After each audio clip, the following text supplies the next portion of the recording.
Amigos, ¿cómo están? ¿Cómo andan? Espero que anden bien. Bienvenidos a Radio Uruguay y ahora emisora del Sur 94.7. Estamos saliendo en esta semana. A partir de esta semana, La Máquina de Pensar sale también por FM. Amigos, nada, arrancamos la semana con Javier Lasval en controles de emisión, Carolina Cuadro en la puesta a punto de este programa. En una semana un poco especial, de alguna forma.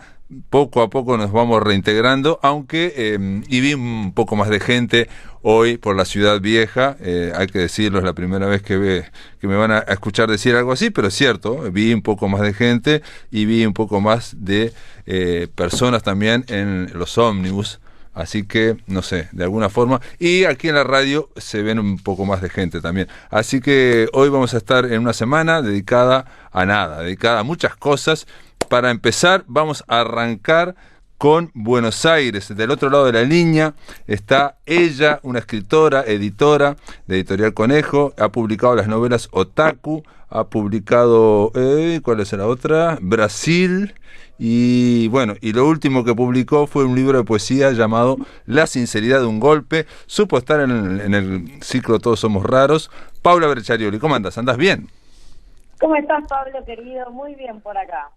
Paula Brecciarioli, bueno, escritora, editora, también la editorial tiene una librería, la COP tiene una librería, así que estás en varios rubros. Y por otro lado, bueno, me faltó decir que sos psicóloga y como dice Sabina, siempre hay un psicólogo argentino marcándote el camino, así que te llamamos a vos para ver cómo andás. Yo muy bien, es verdad lo que decís. Yo juego en un montón de equipos, Pablo. Por lo visto, ando por un lado y por otro. Sí, en todos los rubros del libro me fui metiendo y bueno, y también no hay que desatender la salud mental.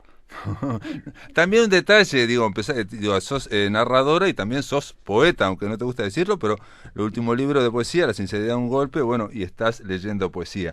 El motivo de llamarte, Paula, yo te comentaba la semana pasada o la otra, estuvimos llamando a Madrid un poco para conversar las distintas realidades de los escritores, de la gente que está en el libro, en la literatura, y que al mismo tiempo estamos todos bajo esta pandemia, esta cuarentena, este confinamiento, obviamente con distintas reacciones o realidades diversas. Yo ahora al principio del programa decía que Uruguay de a poco se está empezando a mover la gente, pero en Buenos Aires es algo diferente. Y bueno, Sí. ¿cómo lo vivís vos? Digo, no se trata de hacer un informe, ni hacer un análisis sociológico, ni mucho menos psicológico, sino cómo Paula Brecciarioli, cómo lo va llevando. Bueno, mira, te digo, Pablo, la verdad es que yo la cuarentena o el aislamiento obligatorio lo tomé muy bien. Por ahí, por un lado, y debo confesarlo, digamos, más allá de lo trágico que es la situación, lo tomé un poco como un desafío, como un juego, ver un poco cómo iba a transitarlo, como mentalizándome de que, bueno, que era un tránsito largo que iba a tener que recorrer. Uh-huh. Entonces, digamos, traté de tomarlo de la mejor forma posible, organizándome para hacer cosas, para organizarme en la casa, y la verdad es que venía muy bien. Pero se está haciendo un poco largo y a veces es difícil mantener el buen humor. Claro. Entonces, bueno, Pero hubo algunos días vos sabés que, un perdón, poco más intensos. pero vos sabés que, digo, no sé si tiene que ver el hecho de ser escritor, de que seas escritora, de que estés en la literatura, pero hay mucha gente con la cual he conversado y me han dicho que al principio lo tomaron exactamente como vos, como que por un lado la desaceleración del ritmo y por otro lado esa cuestión que, bueno, que la literatura también exige, si se quiere, que es cierto recogimiento, por lo menos un espacio para poder también leer, digamos, y no ir siempre a 1000 kilómetros por hora, digamos, ¿no? Entonces, en principio, incluso un amigo mío, un conocido, me decía, yo debo ser una rata de caño, pero a mí me encantó al principio esto porque me quedé escribiendo, me quedé leyendo, me quedé dedicando a mirar, en fin. Hola. Sí, mira, yo te digo, vos me conocés, Pablo, siempre ando de un lado para el otro, con una actividad, con otra, ando muchísimo en la calle, viendo muchísima gente todo el tiempo, y la verdad es que primero me asusté, porque dije, bueno, me va a costar muchísimo. Y la verdad es que también me pasó de disfrutar la situación de estar conmigo misma, de tener tiempo para pensar. Sí pasa, como decís vos, que por ahí la experiencia es sumamente singular y depende, está muy atravesada también por las condiciones en las que a Sin cada duda, uno le claro, toca, claro, sí, condiciones le toca económicas para sobre él. todo, sí. Por supuesto, digamos, en mi caso tengo por suerte el privilegio de seguir trabajando, entonces eso hace que por ahí la cuestión de la economía diaria esté resuelta.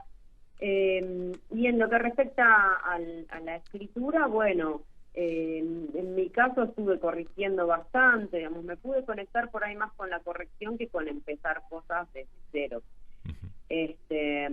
Pero esto que yo creía que me iba a producir una extrema angustia, no poder salir, no poder tener eventos, ir a presentaciones y demás actividades que uno tiene con el mundo del libro, la verdad es que me vino súper bien. Fue como un freno de mano barranca abajo, ¿no? Porque Sí. fue muy inesperado. Pero la verdad es que lo estoy disfrutando de todos modos mucho y tratando de, creo que ahora, ¿no? Ya como va a ser 2 meses y medio, si no llevo mal la cuenta, que seguro la llevo mal,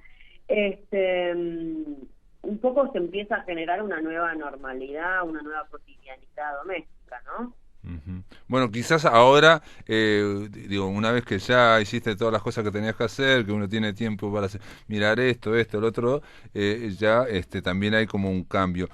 Hay un detalle, te pregunto, a ver, porque también lo vi en algunos escritores o escritoras, de que de cierto sentimiento de culpabilidad, porque por un lado los escritores siempre estamos pidiendo, bueno, por lo menos si yo tuviera tiempo para escribir, si tuviera lugar, no sé qué, si tuviera un espacio, si me dejaran tranquilo, si no me metieran 1.000 millones de cosas, pero como vino este freno muy grande, mucha gente me decía, no me lo decía como te lo estoy diciendo exactamente ahora, pero yo lo veo de que, mira, la verdad, estuve leyendo, estuve haciendo, pero no escribí nada nuevo,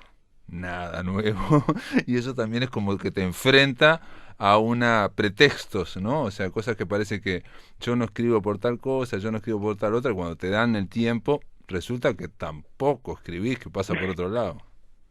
Vamos a decirlo entonces, Uh-huh. los escritores se encuentran muy de excusa para no escribir. Sí. Siempre hay una nueva razón, digamos. Siempre. Digamos, porque tienen el tiempo, pero bueno, también están angustiados, entonces, bueno, sí, la verdad, no me voy a excluir porque sería muy odioso de mi parte. La verdad es que yo también encuentro miles de excusas. De hecho, estoy cocinando muchísimo con tal de no sentarme frente al archivo y escribir. Así que no voy a culpar a mis colegas de lo mismo que yo hago. Claro.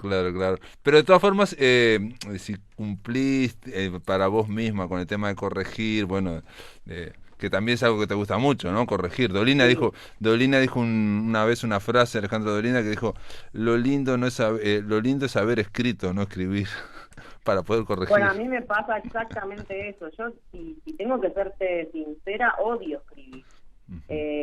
Toda la parte de lo que es la producción del texto me resulta sumamente difícil, sumamente ardua, es como me cuesta muchísimo ponerme a escribir. Pero cuando tengo un texto que ya está casi resuelto y tengo la posibilidad de sentarme a corregirlo, ahí sí me genera como muchísimo entusiasmo volver sobre algo escrito y trabajarlo y corregirlo y recortarlo, digamos. Es la parte que más disfruto yo. Sorprendente. Bueno, a mí me pasa exactamente al revés, así que bueno, pero bueno, aunque estoy pensando que no sé si me gusta tanto escribir, pero no, bueno, capaz que no me gusta ni escribir ni corregir. Y mirá, yo creo que después de la cuarentena nos vamos a dar cuenta de muchas verdades. No sé. Bueno, pero es cierto que uno va haciendo lo que puede en el momento que puede y que tampoco tiene necesariamente que ver con los espacios, con los tiempos. De repente, si estás enganchado con algo, puedes seguir en cualquier lado. Hay gente que escribe en cualquier lado y lo mismo, ¿no? O sea, no, y para corregir, siempre está la adrenalina de al publicar o de mandar un concurso, que es lo que nos obliga a corregir también. O sea que por un lado o por el otro se hace. Y en tu caso, el tema bueno, esto que corregiste, que es narrativa o poesía, porque la poesía en su momento la escribiste porque era cortita también, ¿no? Que te permitía escribir corto, ¿no? Claro, Entre las tenía esa 1500 excusa. actividades que estás haciendo en torno a todo, ¿no? ¿No? Con conejos y con la librería, te permitía eso.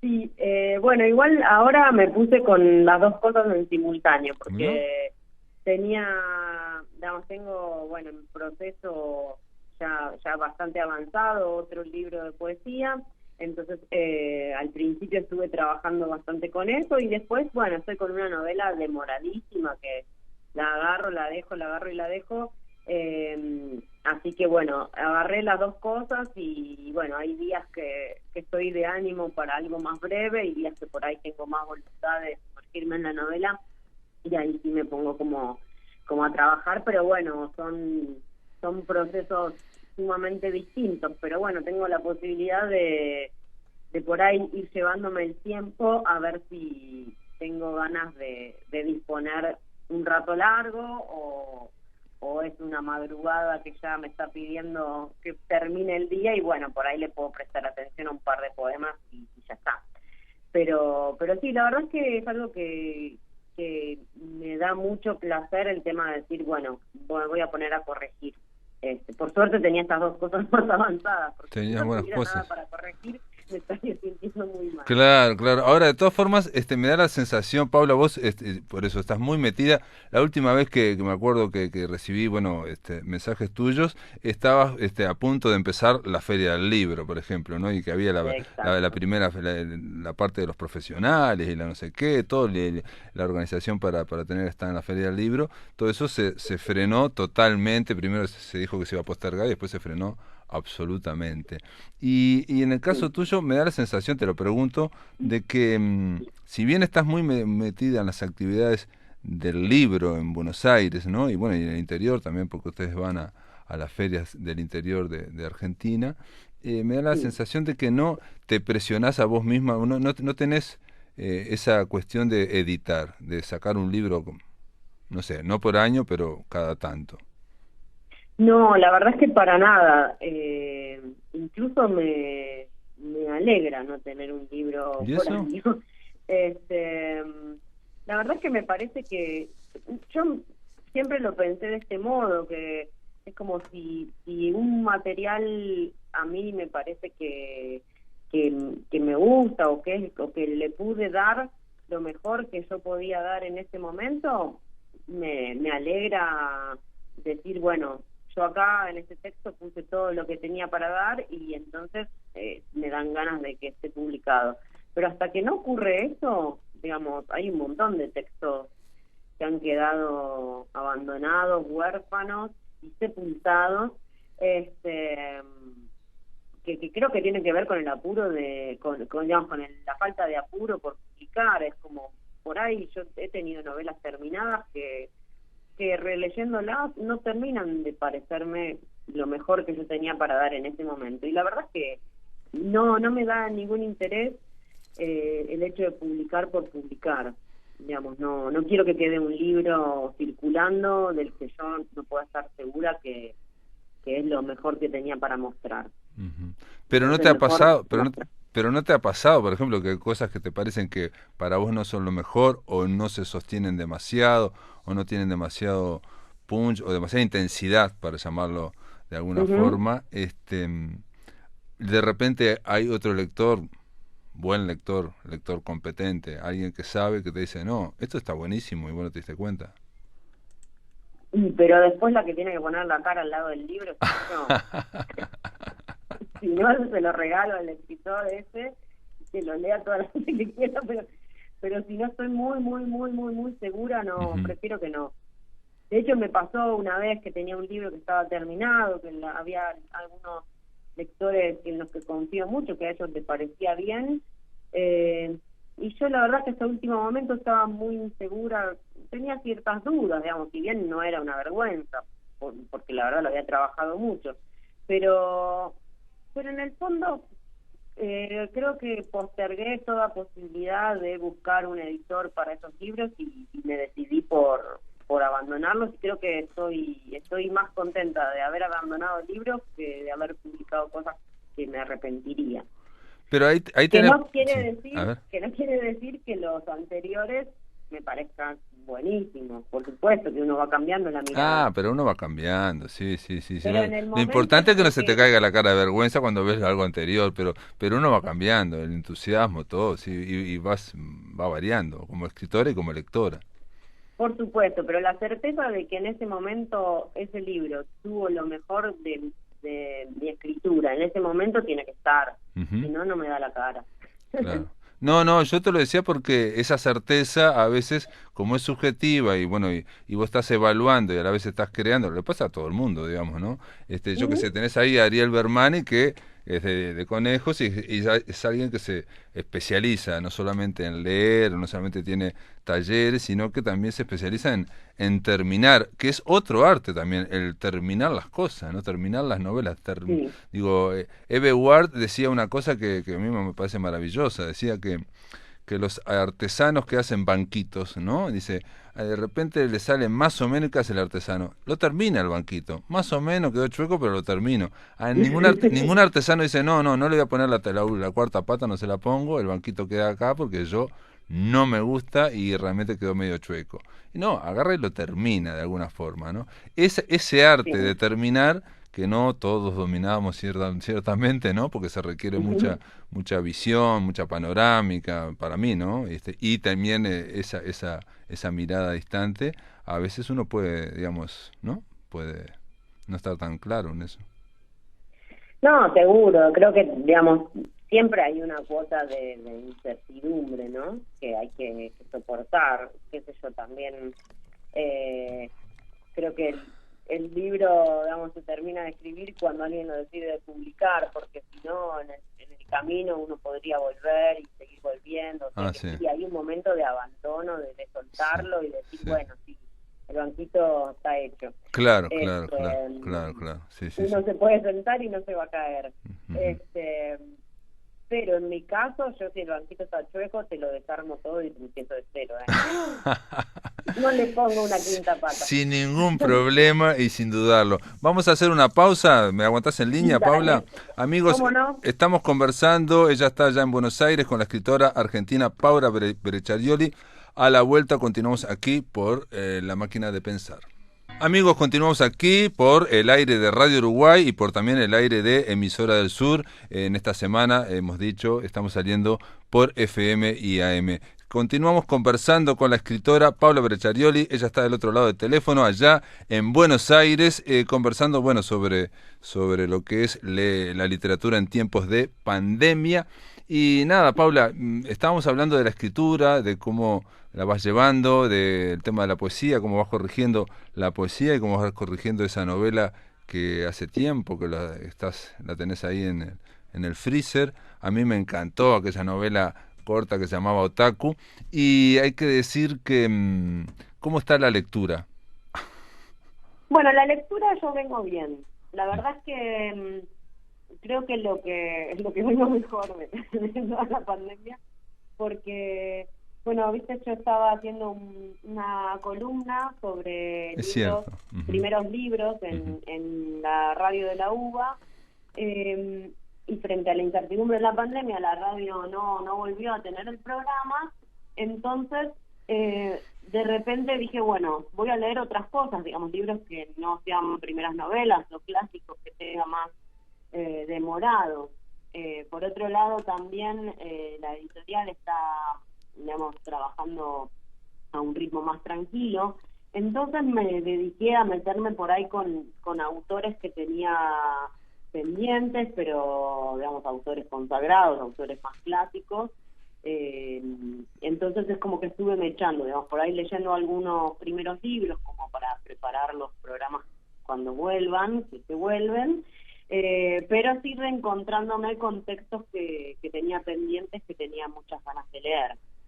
Estoy leyendo novelas de Di Benedetto, estuve leyendo Los Suicidas, estoy leyendo Sama, que lo tenía pendiente, y la verdad es que estoy fascinadísima, estoy releyendo La conquista de lo inútil de Herzog, estoy leyendo algo de Asís, y me fui para ese lado, ando por ahí. ¿Qué te iba a decir? Pero no lees un solo libro, ¿te gusta leer varios o no? No, por ahora vengo leyendo así, digamos, De a uno. como termino uno, leo el otro, Ajá. sí. Después tengo, digamos, después de terminar de leer Sama, lo que tenía muchas ganas de leer es como unas apostillas que sacó Entropía, escritas por Rafael Spreckelburg, que él actúa en la película sobre De Sama. un personaje. Entonces tenía ganas de seguir con las apostillas de él, como para hacer un continuado ahí entre una cosa Y la y otra. después tenés el diario que es cortito, que es muy lindo el libro, el diario de filmación de Selva Almada, de Sam. El de Selva también. Que acá lo presentamos en el ciclo Todos Somos Raros y es un librito hermoso, ¿no? Hermoso. Sí. Después seguiré con Selva, así que voy haciendo como todo el camino. Y por ahí después veo la película de nuevo. Ah, pero la viste la película, ¿no? Sama sí la viste. Sí, la película la vi. Sí. Hermosa película también, gran película. Muy bella, muy bella, sí. Es otra obra a partir de la obra de Sama, ¿no? Que la novela también es... Totalmente. Yo siempre que hablo de Sama digo que es Kafka en el Paraguay. Esperando. Bueno, justo hablaba el otro día con Lescano y él me comentaba, yo Twitter no tengo, pero me decía que en Twitter se replicó mucho el prólogo de Sama, ¿no? Eso para los que están en la espera o algo así. El epígrafe, a las víctimas de la espera. Perdón, A las víctimas de la espera. A las víctimas de la espera. Impresionante, a las víctimas de la espera. Es difícil que uno se acuerde de una dedicatoria, de un epígrafe, pero la de Sama es brutal, porque las víctimas de la espera. Y él me decía, ¿no? Como que realmente engancha perfecto con esa época, ¿no? Que estamos todos... claro, esperando. En un esperando. paréntesis. Entonces me parece que bueno, de casualidad, ¿no? Llegué ahí. Pero me parece que es un buen puerto para transitar el aislamiento. Muy bien, muy bien. Y bueno, también supongo que estarás viendo mucho cine, y porque es prácticamente de las pocas cosas que estamos viendo todos. Obviamente cine en casa y en el terreno literario. ¿Qué están haciendo allá? Porque el confinamiento, la cuarentena en Buenos Aires es mucho más estricto que aquí, ¿no? Aquí todavía igual no se han hecho presentaciones. De hecho, puedo decir que el 18 de junio vamos a hacer una mini presentación de mi novela Run Run de las Cosas. La idea es hacerlo por Zoom, pero Martín quiere hacerla también presencial, ¿no? O sea, por lo menos con poca gente en la librería. Pero entonces, ¡qué lindo! Empezar ya, digamos, aunque sea en la vereda y aunque sea un frío bárbaro, empezar a juntarse, ¿no? De alguna forma. ¿Qué están haciendo ustedes allá como conejos? Y bueno, y aparte porque están en la COP, repito lo que es la COP porque no todo el mundo lo sabe, es un conjunto de editoriales independientes, pero de muchas editoriales independientes, ¿no? No sé cuántas son muchas. Sí, bueno, acá la situación, bueno, como tal cual como vos decías antes en el bloque anterior, por un lado estuvo el primer golpe fue el tema de la Feria del Libro, ¿no? Digamos, agarró un mes antes la cuarentena, que es como el evento literario de circulación de novedades, de ventas, es el más fuerte de todo el calendario editorial. Entonces eso ya fue como bastante duro. Después, bueno, los primeros tiempos fueron muy caóticos porque todo el mundo se preguntaba, bueno, cómo comercializar, si teníamos que salir a hacer ebooks furiosamente, si se regalaban esos ebooks, si se cobraban, si se empezaba a mover un poco lo que fue la venta online. La venta online, digamos, se permitió en las librerías creo que fue, digamos, los 15 días posteriores al inicio de la cuarentena, así que fue más o menos Perdón, los primeros cuando días de hablamos abril. de venta online, ¿a qué te referís? Que las librerías pueden distribuir libros que no tienen permiso de circulación para distribuir compras que se hayan hecho por internet.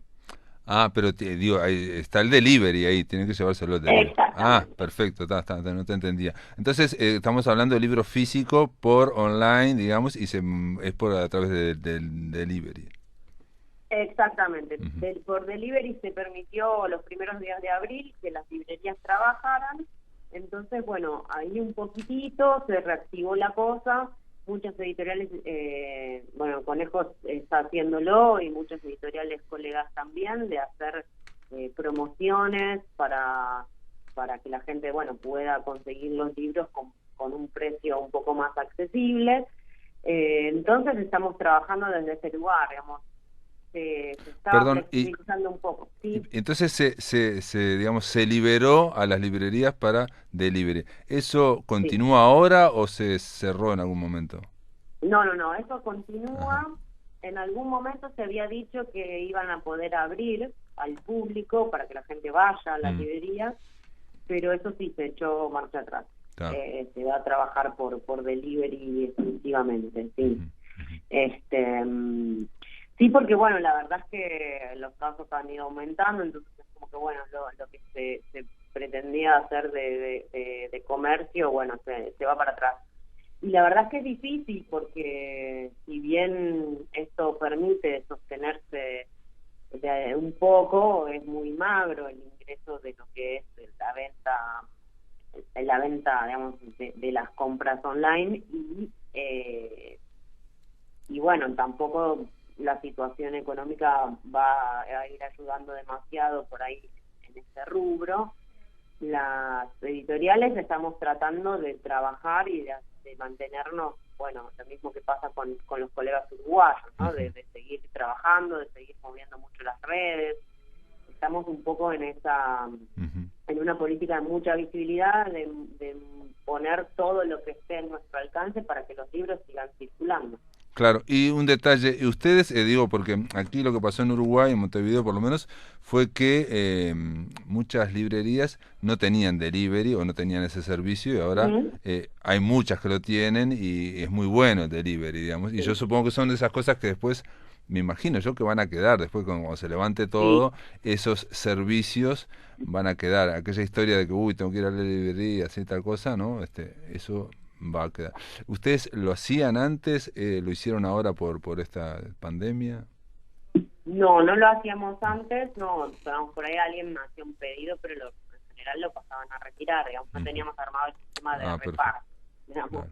por decirlo así. Pero también algo lindo que pasa es que como hay mucha gente que cumple años en la cuarentena, también es una forma de mandar un regalo, y eso es algo muy lindo, ¿no? Como bueno, la posibilidad de llamar a una librería, decir, bueno, mandame tal libro para tal persona y bueno, y esa persona va a recibir un regalo.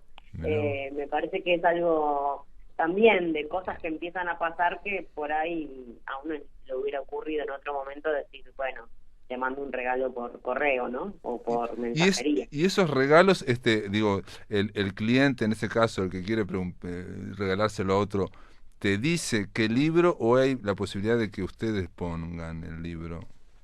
No, puede ser, Mm. digamos, como se maneja como una tarjeta de regalo, que uno Ujú. dispone de un monto de dinero y el otro, bueno, puede llamar y elegir o mandar un mensaje. Ah, digamos, el regalado elige, digamos, el regalado. Claro, Ah, perfecto, ajá, perfecto. tarjeta de regalo, Ujú. gift card, creo que lo dicen así. Mirá vos. Este, y si no, bueno, recibe un libro que sorpresa, como pasa con los regalos. Uno por ahí no lo quiere, no lo leyó, ya lo leyó, lo tiene. Bueno, Está bien. ahí empieza la dinámica de siempre. Porque a mí una vez, no me acuerdo si quién era que me comentó, pero alguien de allá de Buenos Aires que había todo un sistema también de regalos que se hacían como en cajitas y nada, se ponían cosas y se regalaban, ¿no? Uno al otro y digo, no solo libros, ¿no? Pero ahí, Ujú. no sé, no me acuerdo ahora. Sí, es el... creo que me lo comentó el editor de Santos Locos, creo que me lo comentó. Ay, bueno, sí, él tenía unos libros que eran en caja de libros. Ahí está, el libro en caja. Era un pack de libros que era sorpresa. Perfecto, que eran libros sorpresa. Y te mandaban la cajita y bueno, y se vendían. Muy bien, y digo, pero en general estamos todos de acuerdo que está bastante quieto todo, ¿no? Obviamente. Y otra pregunta, ¿y el gobierno, había líneas de apoyo? ¿Ha habido qué reacción? Porque obviamente también los agarra todo en medio de una crisis, o no en una bonanza, por lo menos. Exacto, sí. Mira, el gobierno dio algunas líneas de ayuda, más que nada, digamos, directamente como a los monotributistas que tenemos nosotros, digamos, a lo que serían los trabajadores independientes. Eso que existe. Después hay unas ayudas para empresas, digamos, para pagar los sueldos de los empleados. Y después en lo que es cultura hay algunas líneas digamos de subsidios o de fondos, pero no demasiado para el rubro editorial. O por lo menos para el rubro librero. Es como que se está viendo un poco a ver cómo hacer para que se reactive un poco, o para que no se posterguen tanto la posibilidad de publicación, porque también vos pensás que si a nosotros nos hubiera agarrado después de la Feria del Libro, digamos, todas las editoriales tendrían un poco de caja como para poder armar la proyección del año, pero sin eso, es como la editorial económicamente llega hasta la Feria del Libro con, digamos, lo justo, porque lo poco que te queda de caja lo usás para sacar la novedad. O sea que en la Feria del Libro, digamos, es un pulmón importante. O sea, más allá de lo que cuesta un stand de la Feria del Libro y todo esto, se vende mucho, se vende bastante. Mirá vos. Sí, en la economía de las editoriales es lo que te da la temperatura de todo el año. Mirá vos. Vos con eso, administrándolo, digamos, sabés cómo va a ser el año y cómo va a ser el año siguiente tus próximas novedades, ¿no? Tus próximos lanzamientos. Y en este caso, digamos, muchas editoriales estaban apostando a los lanzamientos, o todavía no los tenían impresos, pero ya llegás como con la soga al cuello, con lo último que te quedó de la administración del año pasado. Entonces, bueno, digamos, la falta de la Feria del Libro es como un gran agujero en la economía de las editoriales en general, de las editoriales, digamos, medianas, chicas, independientes, ¿no? Bueno, muy bien. Bueno, está. Digamos, la idea es tener un pantallazo un poco de lo que está pasando en el libro y lo que estaba pasando un poco en la vida de Paula Brecciarioli, y bueno, más o menos nos enteramos. Paula, gracias por estar en La Máquina de Pensar, y bueno, esperemos que termines esa novela y ese libro, ese poemario, y podamos leerlo.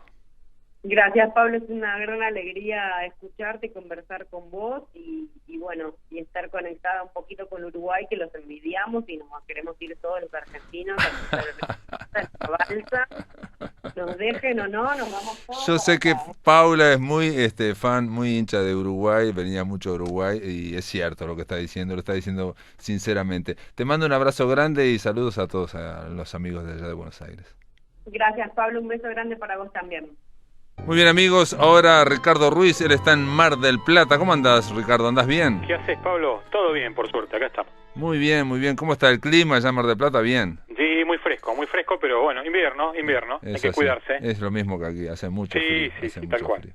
Bueno, anunciaste que ibas a hablar de Stuart Gordon, que yo no conocía, un director de cine. Vamos a hablar de Stuart Gordon, un cineasta de culto que falleció hace unos meses, el 24 de marzo precisamente, a los 72 años. Y sí, es posible que para vos, para la mayoría que escucha esta columna, algunos digan, ¿y quién es Stuart Gordon? ¿No? ¿Qué hizo Stuart Gordon? Probablemente cuando nombremos su título más famoso, que fue su ópera prima en el cine, los que pasamos 40, 50 años, ya recordemos. Estamos hablando de su película Reanimator, del año 1985, que en aquel momento fue un fenómeno tanto en cine como después en videoclub. Y es una película... Me acuerdo de esa película, claramente me acuerdo. Una película emblemática de lo que fue la ola de terror que en los años 80 invadía el cine, fantástico, ¿no? Y fue el comienzo de una serie de adaptaciones y una reivindicación cinematográfica del nombre de Howard Philip Lovecraft. Lovecraft, sí, que se dijo en su momento, después se dijo que no estaba tan bien adaptado, pero de última apareció el nombre de Lovecraft en el cine, cosa que no había ocurrido, digamos. Lovecraft siempre se decía como que era poco filmable, poco cinematográfico. Sí, vamos a hablar de eso en esta columna, explicar un poco qué hizo con la obra de Lovecraft Gordon, y por qué le hacemos este reconocimiento a Gordon, y lo recomendamos como para que el que nunca se acercó a su cine pueda, aunque sea, echarle un vistazo y ver alguna de sus películas. Gordon surgió de la escena del teatro a finales de los 60, para hacer un poquito de una sinopsis biográfica, y se hizo famoso enseguida porque lo detuvieron luego de que exhibió una versión psicodélica de Peter Pan, donde se hablaba de drogas, de interpretaciones políticas. Bueno, lo mandaron en cana, vamos a decirlo como fue. Él era muy amigo del guionista teatral, del dramaturgo David Mamet, y habían hecho varias obras juntas, junto con Carolyn Purdy, que es una actriz que sería toda la vida la mujer de Gordon, ¿no? Trabajaría en toda su obra, y es la que le dijo el último adiós. Y Gordon después tiene una carrera de más o menos 13, 14 películas, depende si contamos algunas televisivas, y también tiene una carrera interesante como guionista. Como guionista en el año 89 fue su mayor éxito con una comedia para toda la familia, la película con Rick Moranis, Querida, encogí a los niños, que también fue famosa en su momento. Muy famosa, sí. Y eso es básicamente la sinopsis de Gordon. Gordon, como dije, su ópera prima en el cine, ya había hecho una película para televisión, fue en el 85 con Reanimator. Ese era un mundo en el que reinaban varios nombres fuertes en el terror, y me refiero a directores como John Carpenter, David Cronenberg, Wes Craven o Tobe Hooper. Y Gordon se podría sumar a esa lista, pero si lo ponemos en términos futboleros, no sería uno de los goleadores en el equipo, sería un armador de juego, alguien que defiende, alguien que pone mucho esfuerzo, en el que uno dice, lo aplaude por todo lo que hace por el equipo, pero nunca fue un primera línea. No, sí, de acuerdo. Eso está claro. Siempre con problemas presupuestarios, todo, pero en el género es muy querido porque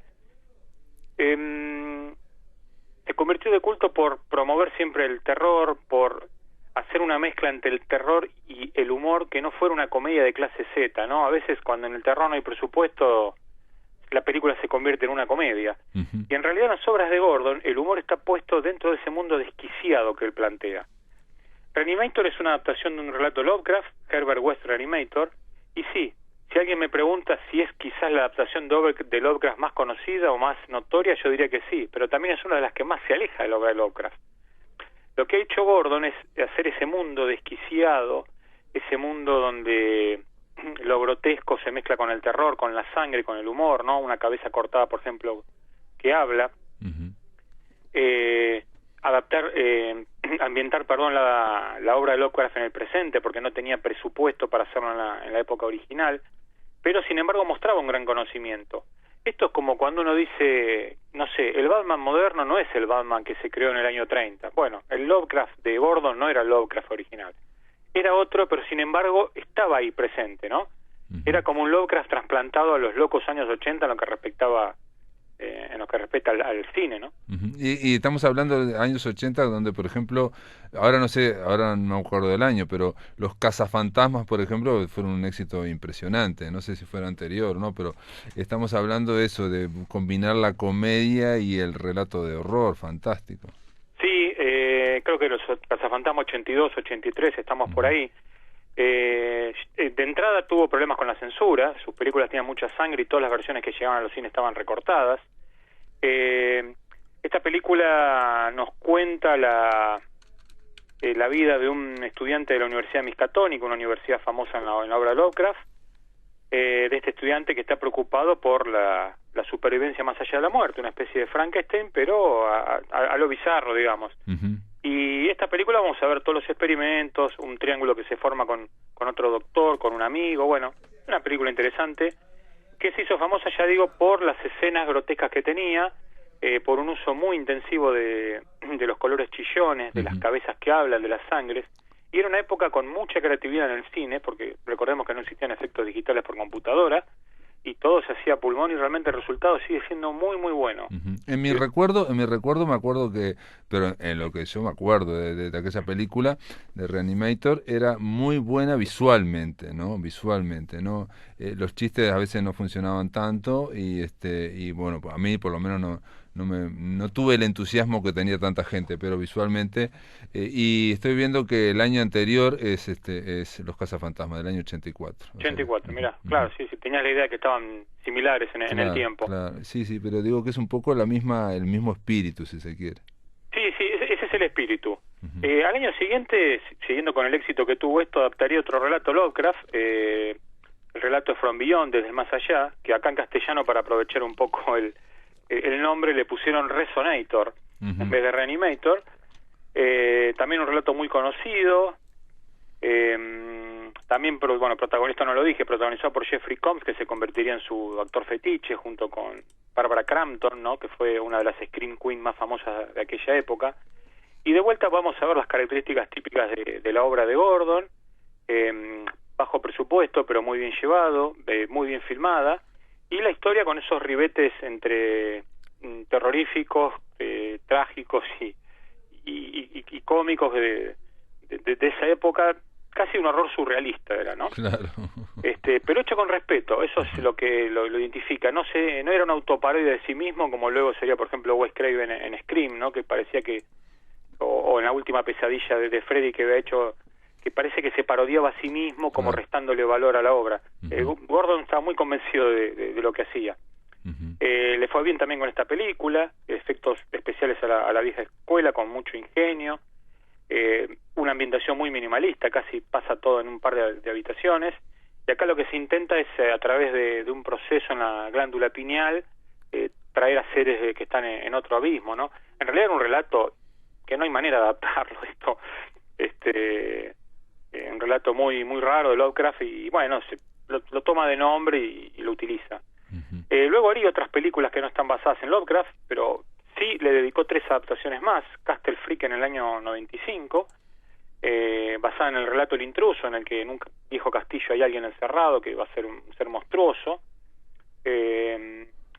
Una película que hemos traído en algún momento a esta columna, que es Dagon, la secta del mar, que es una película española pero rodada en inglés, porque Gordon, con Brian Yuzna, que fue siempre su productor ejecutivo, habían montado una productora en España, donde era más barato filmar y donde a España le gusta mucho el terror fantástico. Y Dagon es una película que adapta varios relatos. Dagon, las obras sobre Innsmouth, esto de seres que vienen del mar, ¿no? Parecido a lo que hablamos hace un par de semanas. Pero aparte, uno de los mejores libros de Lovecraft, ¿no? La sombra sobre Innsmouth. Uno de los mejores libros, sí. Está apenas referenciado, ¿no? No. Creo que si no había plata para hacerlo bien, está bien que por lo menos se haga otra cosa y no sea tan ¿cómo se podría decir? Sí, tan igual al relato original, ¿no? Claro. Su mejor adaptación de una obra de Lovecraft, a mi criterio, es un episodio de la serie Masters of Horror, una serie que recomiendo, una serie de 2005, en el que Mick Garris era el productor y donde varios pesos pesados de los 80 hacían un mediometraje, porque duraban todas una hora y pico, en televisión. Y él adaptó Los sueños en la casa de la bruja, otro muy buen relato de Lovecraft, y lo hizo muy, muy parecido. Acá se combina magia, esoterismo, demonios, fantasía, bueno, pero dio muy buenos resultados, como toda esa serie que tuvo 2 temporadas y una tercera temporada con un nombre cambiado porque se cambió de cadena, y en la tercera temporada también haría El gato negro de Edgar Allan Poe en una versión también bastante libre. Y entonces, esto es dentro de qué, ¿cómo se llamaba la serie? ¿Cómo se llamaba? Masters of Horror. El Masters del Horror. Masters fue una serie donde estuvo George Carpenter, Dario Argento, bueno, Hooper, todos los grandes directores de aquella época. Mirá, bueno, los pesos pesados. Y en el caso de él fue adaptó a Lovecraft. Adaptó a Lovecraft en la primera temporada, Los sueños en la casa de la bruja, y en la tercera un relato de Poe, El gato negro. En el 91 también hizo una película de Poe, El pozo y el péndulo, una versión moderna, también con su estilo, terror, erotismo, comedia, ¿sí? Él se manejó siempre en ese tono. En el año hay otras películas de él, por ejemplo, en el año 87, Dolls, Muñecas, que es una película que hoy la sigo viendo y es más terrorífica incluso que lo que fue Chucky en ese momento. Pero es una de las primeras películas donde hay muñecos, ¿no? Digamos, juguetes, muñecos asesinos. Y también yo destacaría, hay otras películas que se alejan, tocó otros géneros también. Por ejemplo, en el año 92 hizo Fortaleza Infernal con Christopher Lambert, que es una película futurista. Los resultados no fueron muy buenos con esto. En el 96 con Dennis Hopper hizo Space Trackers, Transporte Espacial, una comedia ambientada en el espacio.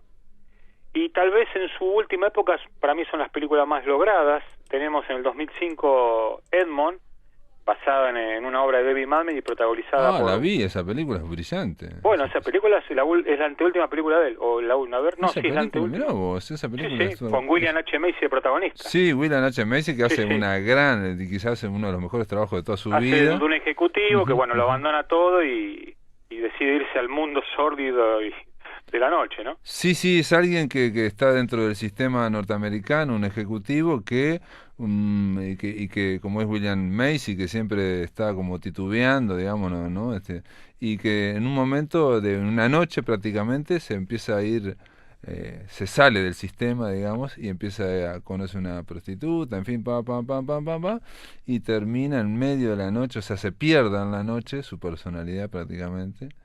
Y termina comprándose un cuchillo y bueno, haciendo muchas cosas. Y realmente a mí me pareció que, bueno, me acordaba que era de David Mamet, pero pensé que la había dirigido él, mirá vos. No, Gordon, que siempre fue mi amigo de él y trabajaron muchas veces juntos, ya que se conocían del teatro. Y otra película buena que la quiero nombrar antes que se nos termine la columna es Stuck, del año 2007, 2 años después de esta que nombramos, con Mena Subari y Stephen Rea, donde parte de una premisa interesante la película. Una mujer atropella a una persona en la calle y queda el cuerpo estampado en el paragolpe, ¿no? En el guardabarro, y lo ve cuando llega a la casa. Entonces está estampado el cuerpo ahí y decide dejarlo porque cree que ya se va a morir.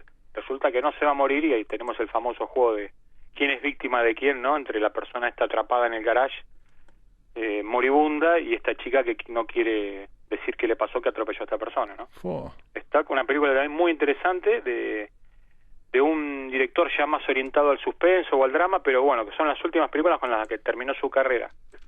Esa es un poco la obra de este señor, variada, más recordada por sus obras de terror, pero que ha dejado una huella interesante. Stuart Gordon era el hombre que estaba presentando ahora, y bueno, realmente tiene cosas interesantes. En concreto, Edmond, que la vi, es una gran película dramática, ¿no? O sea, incluso me pareció que era muy narrativa, muy literaria, la idea de... Es una obra de teatro y está llevado casi tal cual, ¿no? Creo que han trabajado ahí codo a codo con el autor para llevarla, pero sí, no es una película tan conocida, sin embargo es una muy buena película. Yo coincido, y esta que nombré también. Está claro que digo, también lo que me estás hablando es también la crisis de la pequeña burguesía cuando mata a alguien, ¿no? Me estoy pensando, hay varias películas en que gente que atropella y huye, en fin, todo eso, toda la crisis que ocurre, ¿no?